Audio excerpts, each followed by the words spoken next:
Kematian yang mencurigakan. Dipublikasikan oleh blog Normi. Bagaimana kau bisa tahu? Bukankah lukanya adalah luka yang khas? Tanya sang kaucu. Dari saudara-saudara yang berada di sini, apakah ada yang pernah melihat jurus pedang Langhuat Kiamsian, Dewa Pedang Rambut Merah? Tanya Chiosan. Mereka kebanyakan menggeleng, tapi ada satu orang yang menjawab, saya pernah.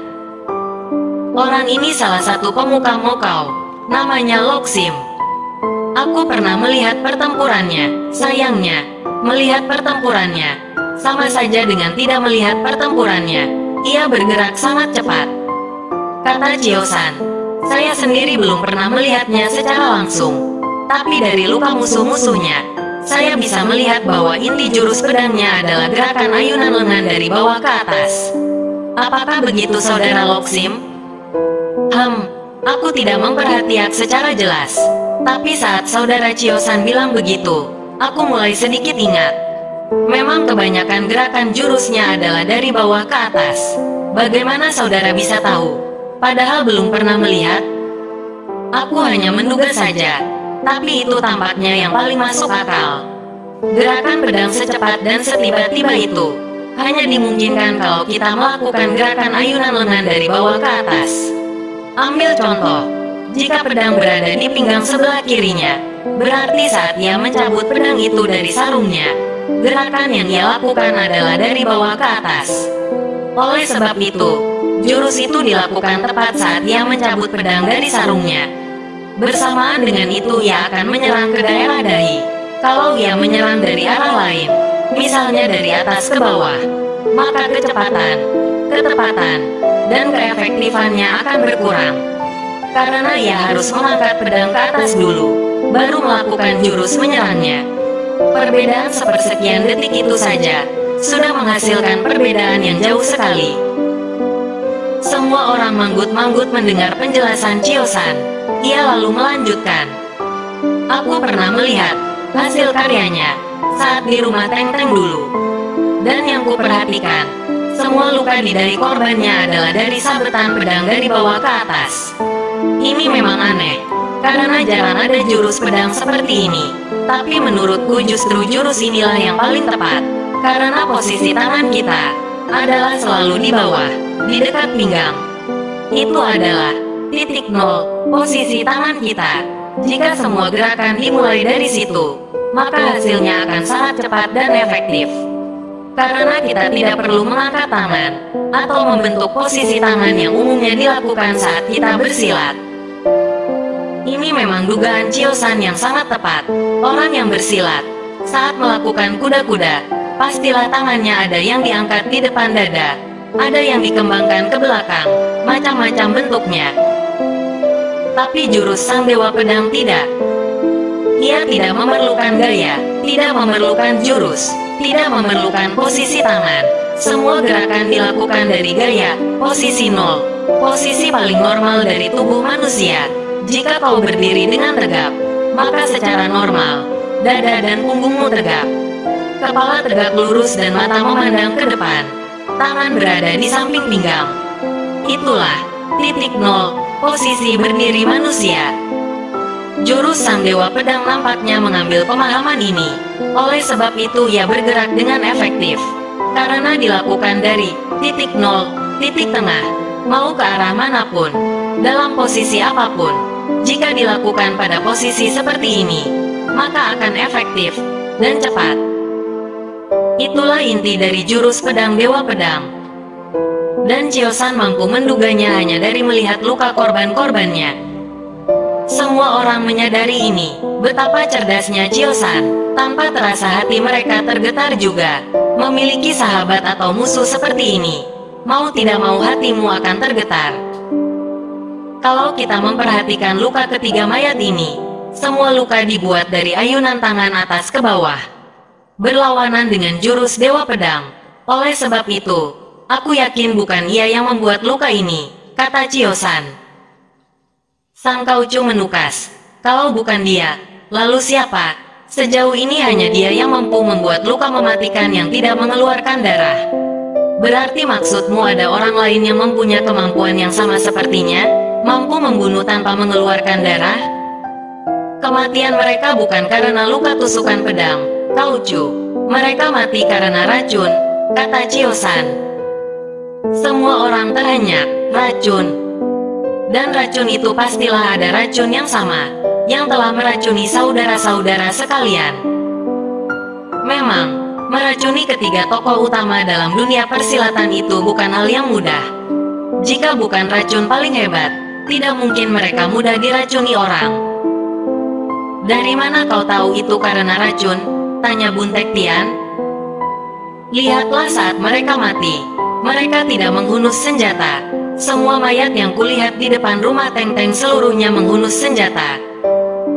Bisa saja itu karena Dewa Pedang terlalu cepat sehingga ketiga orang ini tidak menghunus senjata. Tidak mungkin, kata Sang Kaucu. Ketiga orang ini jauh lebih tinggi ilmunya daripada mayat-mayat di depan rumah Teng-Teng. Setidaknya mereka pasti bisa melakukan perlawanan. Benar, Kaucu, Luk Hoantit adalah ketua perkumpulan golok emas. Ilmu goloknya sudah menggetarkan kolong langit. Tidak mungkin ia bisa mati tanpa sempat menghunus goloknya sekalipun. Goloknya masih tersarung rapi di pundaknya. Su Samhong, ketua perkumpulan naga lautan, terkenal dengan kait saktinya. Kait itu masih tersarung rapi di kedua pinggang. Ban Langma, murid terbaik Xiao Limpai, walaupun terkenal dengan ilmu tangan kosongnya, setidaknya tidak mungkin mati hanya karena satu jurus. Betul, pandanganmu tajam cucuku. Di saat begini Buntek Tian masih bercanda. Terima kasih kakekku yang tampan, balas Chio-san. Lama orang-orang terdiam memandang ketiga mayat itu. Sang Kaucu kemudian berkata, jadi kesimpulanmu, mereka bertiga ini mati diracun dulu, baru kemudian pelakunya membuat luka di dahi mereka. Betul sekali, Kaucu, coba perhatikan luka di dahi mereka. Itu adalah akibat sabetan pedang yang diayunkan dari atas ke bawah. Beda dengan ciri khas Dewa Pedang yang mengayunkan dari bawah ke atas.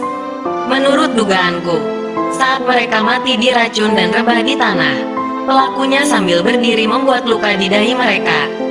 Seperti ini. Chio-san lalu mencontohkan gerakannya. Ia lalu menambahkan, jika saudara-saudara melihat dari dekat, di sekitar luka di dahi itu ada beberapa luka lecet. Semua orang menunduk lebih dekat untuk memperhatikan. Luka itu disebabkan karena pelaku membersihkan darah yang menetes keluar dari dahi mayat-mayat itu. Tubuh yang sudah mati tidak akan mengalirkan darah. Mungkin sedikit saja, tapi karena sedikit saja itu bisa mencurigakan, maka pelaku mencoba membersihkan darah itu, supaya benar-benar terlihat luka di dahi itu tanpa darah. Terus aku kagum dengan keluasan pandanganmu.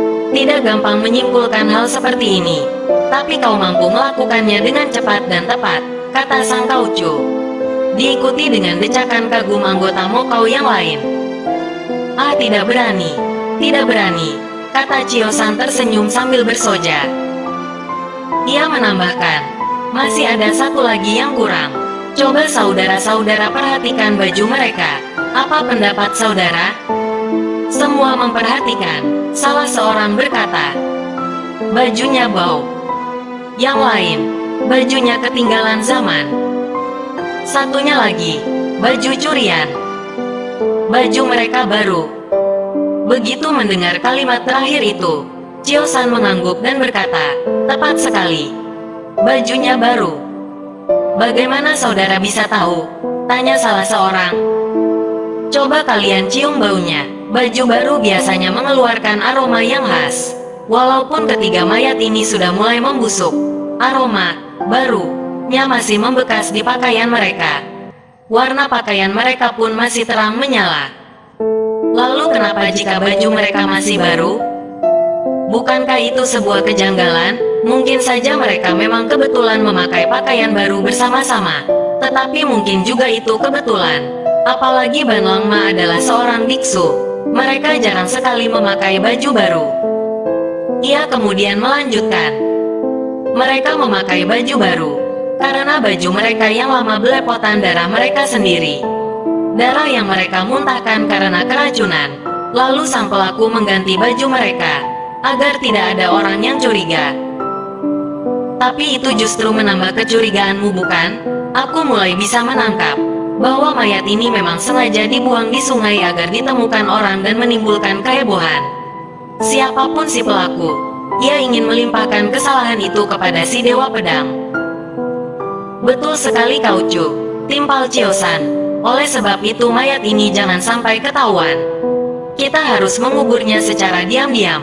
Nanti baru kita pikirkan bagaimana cara memberitahukan kematian mereka kepada orang-orang Kangou. Mungkin menunggu sampai kita bisa menemukan pelakunya. Kau bisa menebak kira-kira siapa pelakunya? Tanya sang kaucu. Saya belum berani menebak-nebak, karena jika saya mengambil kesimpulan terlalu cepat, bisa-bisa menutup kebenaran yang sesungguhnya. Malah akan membuat mata saya buta terhadap berbagai hal. Untuk sementara, sudah ada beberapa dugaan, tapi saya tidak berani mengemukakannya jika dugaan saya itu belum terbukti kebenarannya.